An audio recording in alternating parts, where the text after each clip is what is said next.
Good morning. Welcome to the Philly Youth Vote candidate interviews. Today we're interviewing the second of 7 candidates for PA Auditor General. We're interviewing all 7 this week, Republican and Democrat. And today we have Miss Rosie Marie Davis, Democratic candidate for Auditor General. She's being interviewed by my students in social science class at Central High School. And we're going to turn it over to students as soon as I get it to stop presenting here. Good morning, Ms. Davis. Thank you so much for joining us. Thank you too for the invitation. It's just great that you're able to come in and talk to students in a Philly public school. Really appreciate that. So I'm going to turn it right over to Lauren, and she's going to ask you the first question. Okay. Hi, so I'm Lauren, and I was just wondering if you could tell us a little bit about your background, education, and experience. Sure, Lauren. Thank you so much. That is a beautiful question. I want everyone to know that first and foremost, I am a certified public accountant. I have 34 plus years of working in public accounting. My expertise falls along the lines of conducting audits, accounting operations, which is controllership type of CFO type work, financial management consulting experience, which could cover the entire spectrum, helping organizations get ready for their annual audit, going in and actually validating financial statements and so forth. I started my career out as a federal auditor, working for the Office of the Inspector General under the U.S. Department of Agriculture, where at that particular client or that job, I actually traveled extensively throughout the Midwest and the western part of the state, and a little bit in the eastern part, conducting audits of farm loans, rural housing loans, all types of financial type of loans and instruments that are out in the industry. And then I made the transition to public accounting, where I worked for PricewaterhouseCoopers and a regional firm in New York City called Watson Rice, where I was able to refine my expertise of auditing federal, state, and local governmental entities, agencies, nonprofit organizations, colleges, universities, publicly traded corporations on Wall Street, privately held corporations, and also going out and actually conducting financial compliance and internal control reviews. And I am currently an elected official in my township, which is in Monroe County. I serve as the vice chairman of the Smithfield Township Board of Auditors. I ran for this position in 2017 and was elected. I received the highest number of votes ever in the history of anyone running for at that particular office within the county. I'm also the president of the Shawnee Valley Owners Association Finance Committee, and I own a financial management consulting practice in Monroe County, where my clients are scattered along in New York and New Jersey, and the types of clients and entities that I've worked with and audited and performed financial services for are clients that start with revenues of $1 billion plus. I think my largest client as we speak right now has 150 billion in revenues, and that's the city of New York. And also, I'm just a down-to-earth kind of individual, and that's my background. Thank you. Sure. Hello, Ms. Davis. I'm Thomas, and I just wanted to ask you, could you please describe to us the responsibilities and powers of the Auditor General? Okay, great. Thank you, Thomas. That is an excellent question. The duties and responsibilities of the Auditor General's office. That office is responsible. It's the front line mechanism that is in place within the state to actually provide financial oversight in terms of identifying whether or not our tax dollars that are going to fund all of these various programs and activities across the state, that those monies are being utilized for the purposes they were intended for, to hold the actual operators of these activities, these state-funded activities, to determine whether or not they are living up to their fiduciary responsibility, and to identify instances of fraud and abuse. The Auditor General's office is the only office in the state that has that responsibility. In essence, the Auditor General's office serves as the internal audit department for the state of Pennsylvania.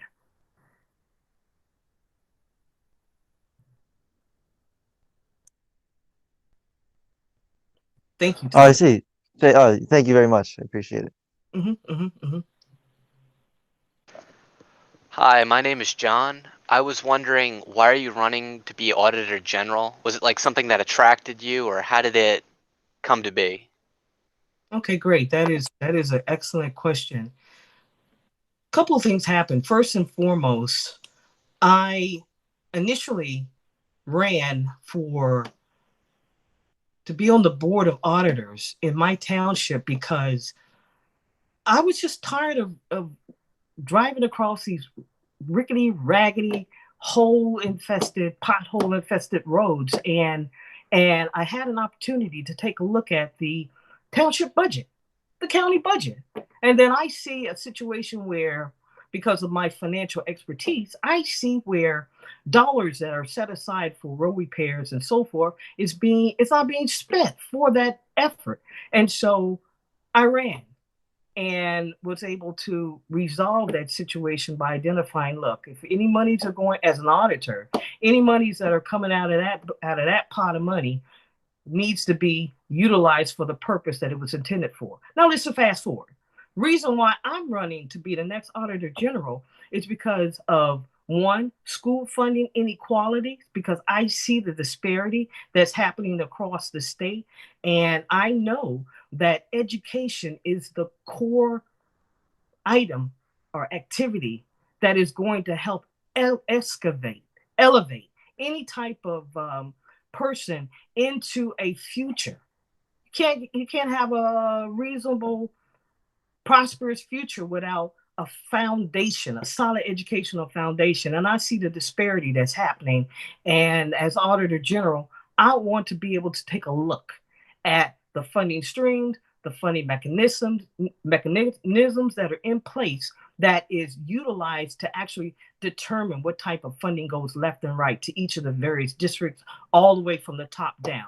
That's one area. And the second area that is really dear to me is the fact that our state funds activities that are actually contracted out to third-party contractors, and the accountability and the level and the checks and balances that should be in place are not there. And what is happening is that the participants in these programs are the ones that are basically suffering. And that can start with senior programs. It can start with educational programs. It can start with social service type programs. Any type of activity that is carried on within the state of Pennsylvania, the operators of these types of activities are subject to the audit of the Auditor General's office. And that's what I do. I do that for a living every day. Have been for the last 34 years. And so my passion there is to say, let's elevate the accountability level within our state, because each and every one of us have probably experienced situations where you probably said to yourself, you know what? I was eligible for that. How did I get denied? Why aren't the rules being applied for me? That's what the Auditor General does. We go out and we determine whether or not operators of these programs are acting in accordance with the laws and the purposes that were intended for all types of programs. That is the reason why I run. And I run also because I am a certified public accountant with that expertise. That's what I've been doing. I'm actually basically giving a voice to the voiceless. And that's why I run. Thank you for that question. Thank you. That was a very nice response. That clears it about up for me. Yes.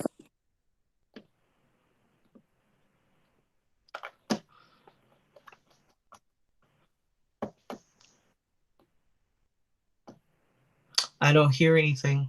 Okay. Ariana, are you ready to ask your question? Yeah. Hi, my name is Ariana, and I had a question about what can you do to ensure that as a city and the state that we're ready for a possible round 2 of COVID-19 or any other illness or disaster with similar closures like we are currently facing. Great. That's a good question as well, because first and foremost, because of the COVID-19 pandemic, the state revenues are going to take a hit. When I say take a hit, they're probably going to be much less than what has occurred in decades, probably within our state. And there's going to be a challenge in terms of what programs are going to get funded, what activities are going to initiatives that are special initiatives that are going to be rolled out. And I think that that is something where the Auditor General's office has the ability to go out and actually look in terms of providing what's called specialty audits, cost versus benefit type of audits that can produce hundreds and thousands of dollars of tax savings that can be utilized to actually repurpose into other type of activities. And as the Auditor General, it's our role to help provide critical type of information to the legislators and to the governor so that they can make these core critical decisions in terms of what programs to fund and so forth.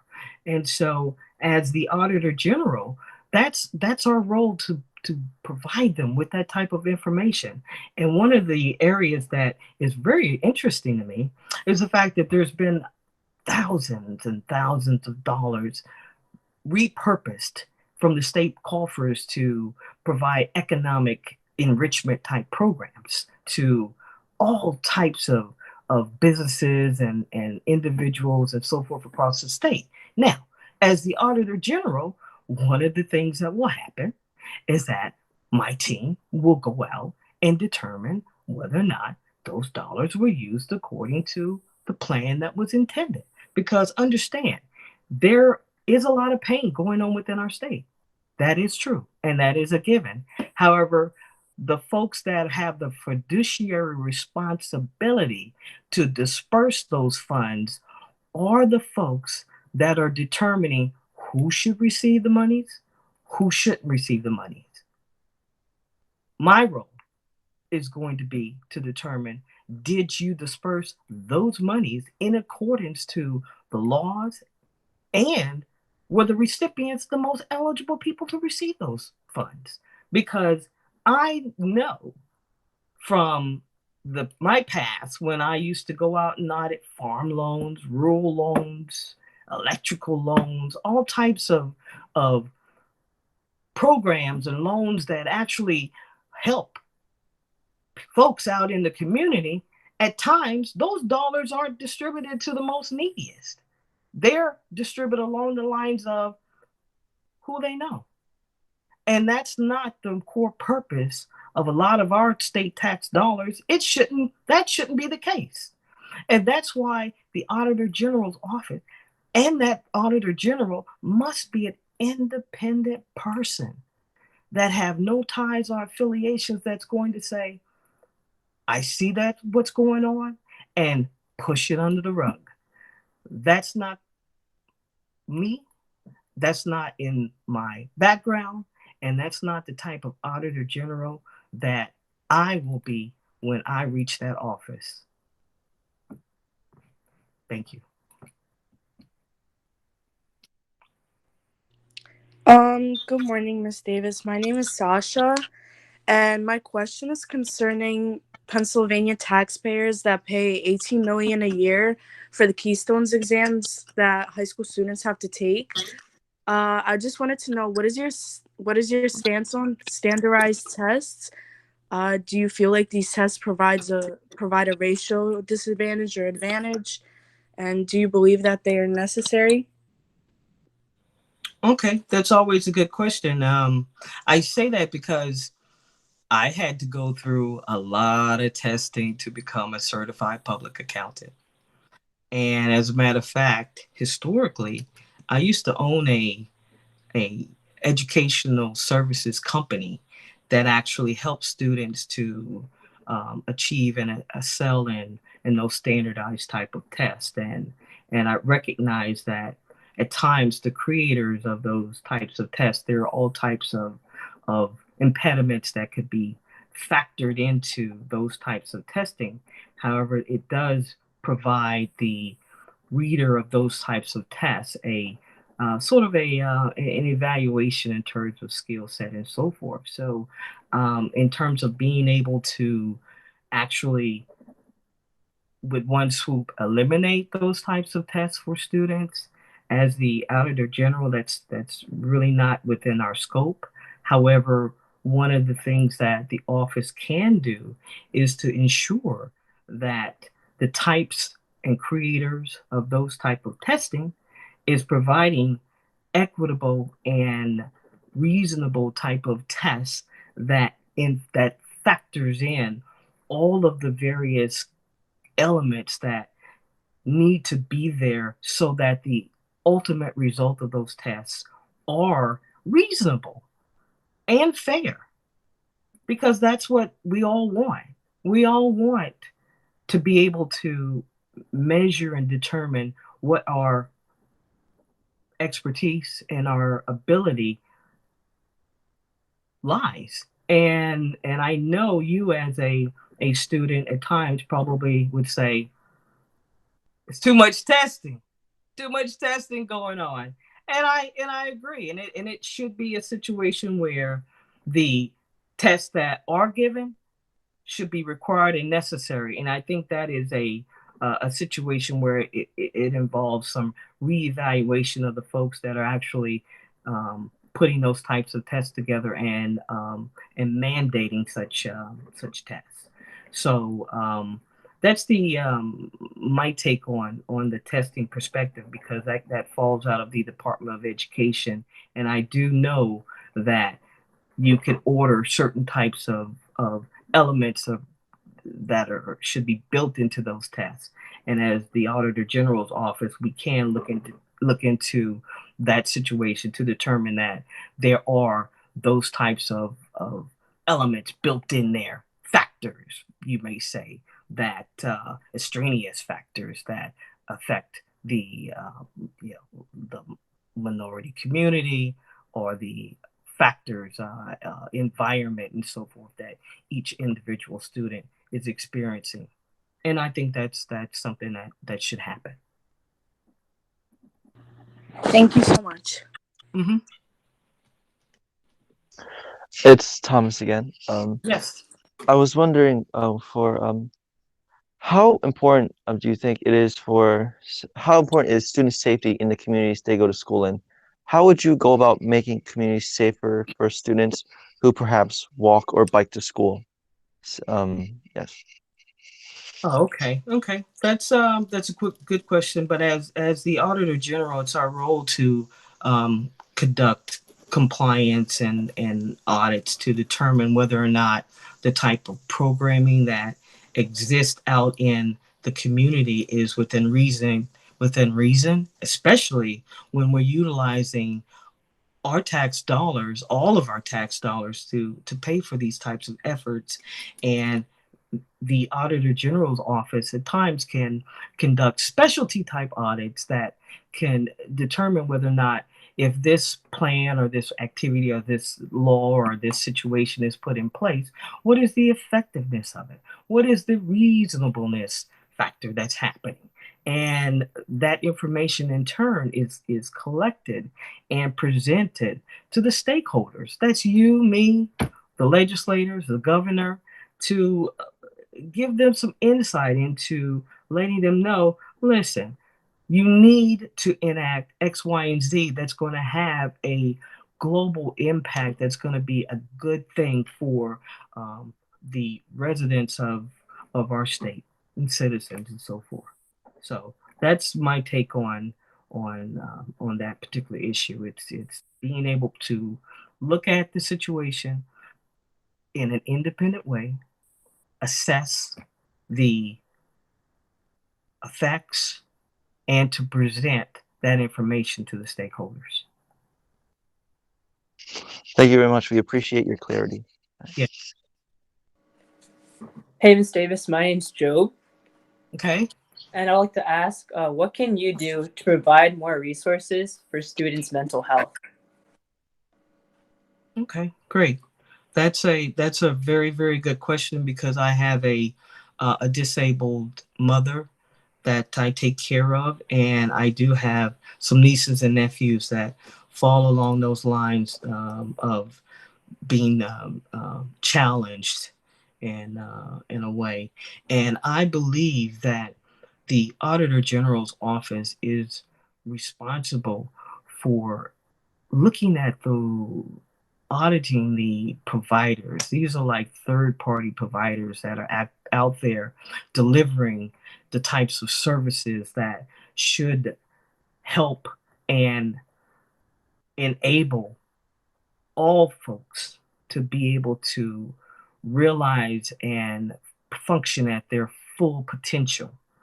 And with that being said, being able to alleviate or identify those operators of these types of programs that are not effective, to either provide corrective action for them so that they can improve their programs to the level where it is acceptable.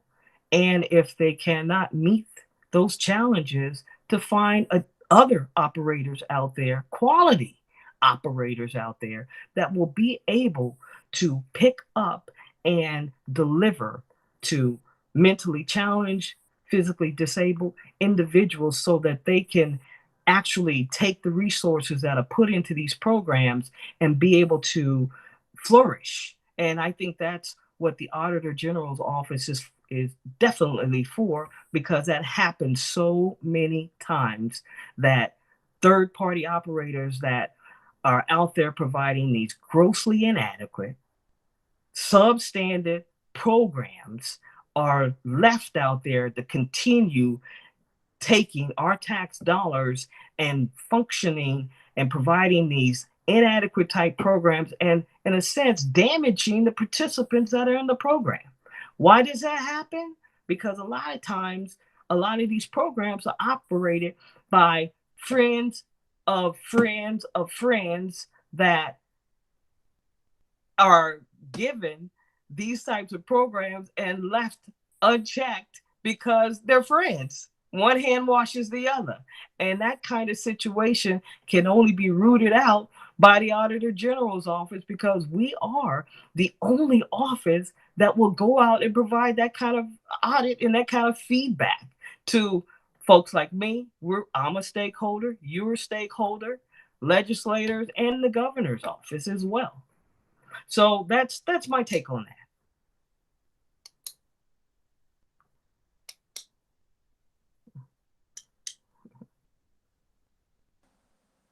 Hi, Mrs. Davis. This is Amy, Yes. and I was wondering what will you do to make sure Pennsylvania schools are fairly funded, so Philly students can get an education equal to students living in wealthy suburbs? Thank you so much for that question, because that is really very dear to me, because I know, similar to you and your family and everyone in southeastern part of the state, as well where I live, the northeastern part of the state, the funding apparatus that's in place right now is set up or I see the results, and I know you do as well, that the funding inequality is atrocious. And from as a auditor, the Auditor General's office, I'm going to take a different approach, because I know at times what happens is that it's after the fact auditing that takes place, and that's after the allotment has already been pushed down to the school district for disbursement. So I want to approach it from a top-down perspective. I want to go in and I want to look at the matrices that are in place, that is set up to determine how much your district receives as opposed to my district.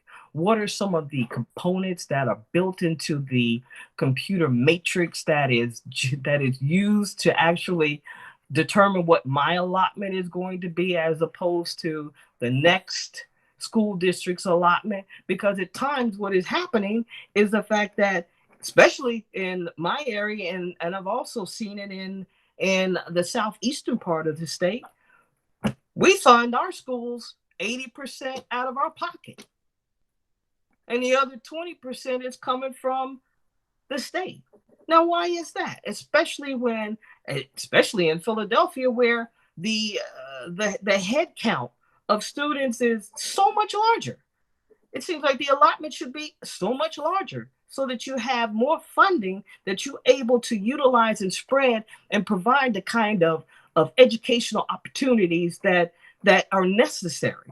Because at times when the district is strapped for funds, you have to make decision. Your superintendent has to make decisions and say, this program is better than the other program. What happened to having magnet schools? What happened to having career-based type of high schools?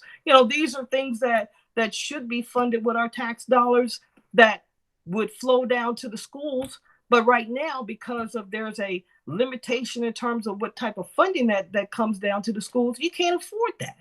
And that's to me, that's an atrocity that definitely needs to be addressed immediately. And as the Auditor General's office, that is going to be one of my top priorities in the beginning from day one, because I think education, it is the core key that's going to help you and every one of your students, one of your friends, and everybody be able to excel in life. And I know that from a personally, because I don't come from a rich family. I come from a family that, we worked, my mother and father worked extremely hard to try and put me through education, through school. And I know the value of a good education that can excel each and every one of you to one day become a certified public accountant, or one day to become an attorney, one day to become the CFO of a corporation. If you're not giving the core education right now, the opportunity, it's going to be difficult to reach that level. And I know it all starts with inequality of school funding. So yes, Amy, that's my stance on it, and that's what I plan to do as your next Auditor General. Okay, thank you. Mm-hmm.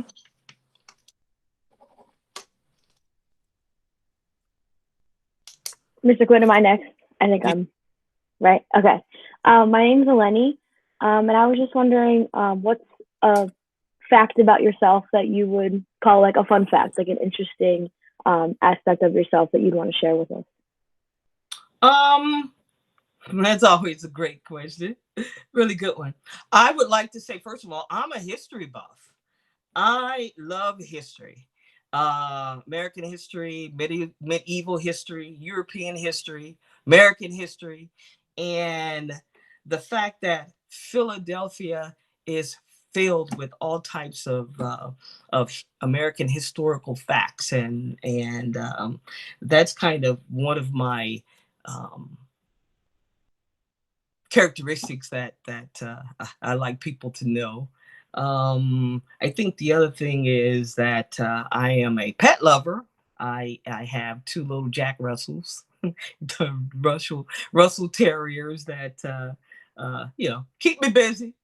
Very hyper, and that's probably two of the most unique characteristics about myself. That's great. Thank you. Mm-hmm. Hey, Ms. Davis, it's Job again. I'll just say thank you for speaking to us again.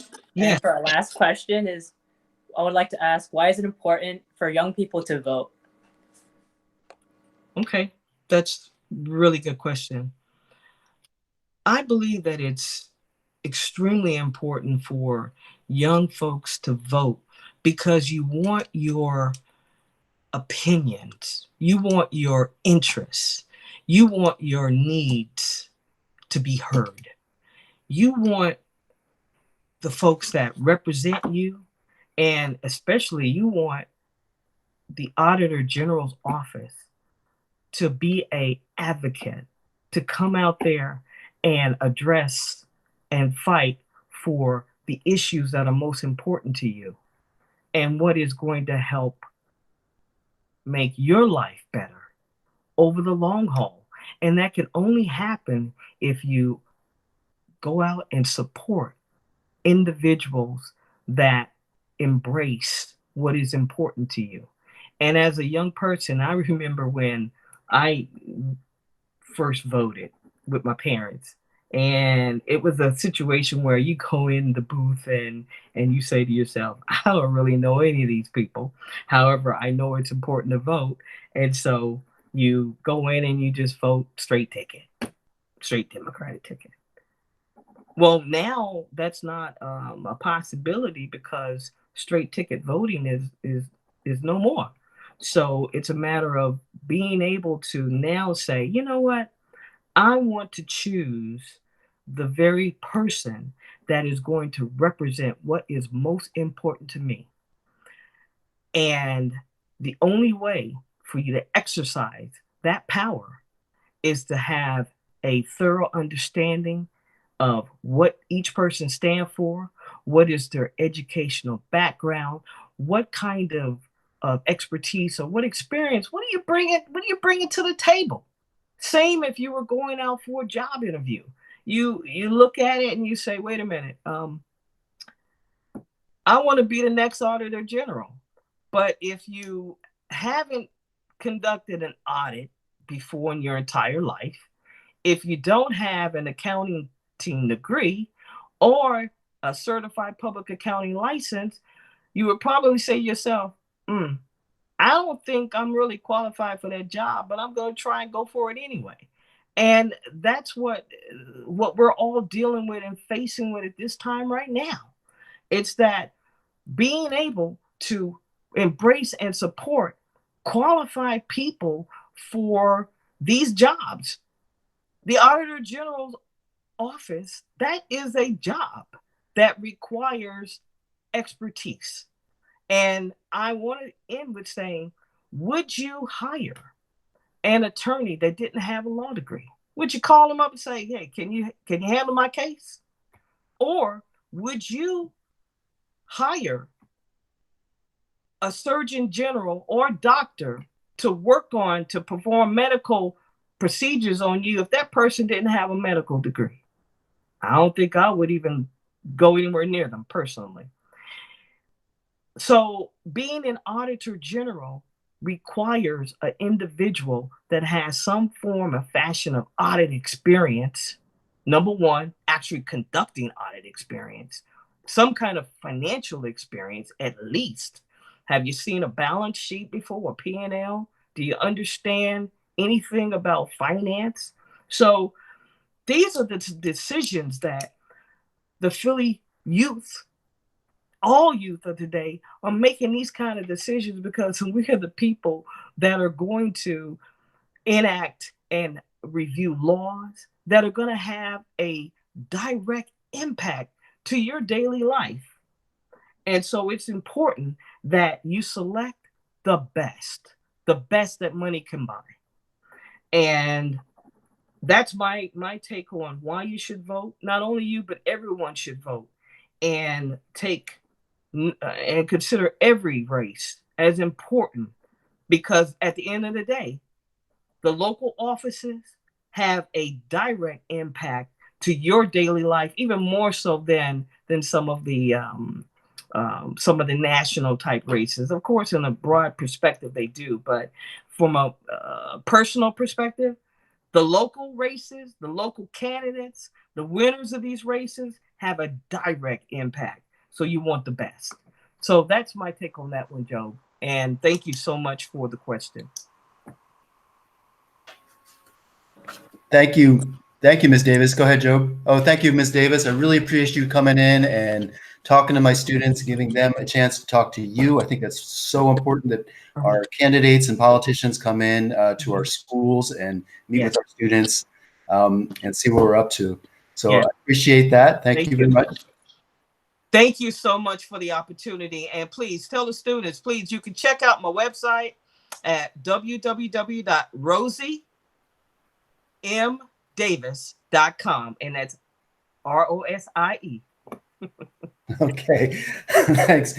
All right, Miss Rosie Marie Davis, candidate for Auditor General. Thanks. I'm going to just wrap up here, and I'm going to go back to some slides. I just want to remind people, you are if you have applied for a mail-in ballot, they're showing up in the mail now. This is what it looks like. When you open it up, you get a ballot. You fill out your ballot, and then you got 2 envelopes.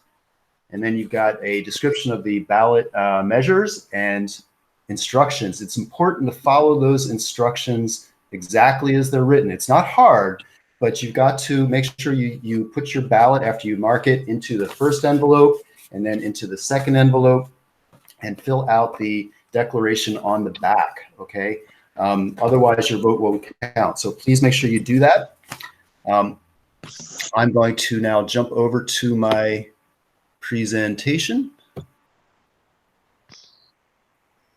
and wrap this up.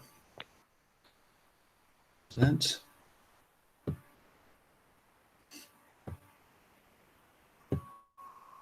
So that was Rosie Marie Davis, candidate for Auditor General. Thanks again. And register to apply, register to vote, first of all, tinyurl.com/PAVotes2020. And then, just like I said, once you've registered, and you should apply for a mail-in ballot, because they're closing between 60 and 90% of the polling places in Philadelphia in all likelihood. So it's very important to do.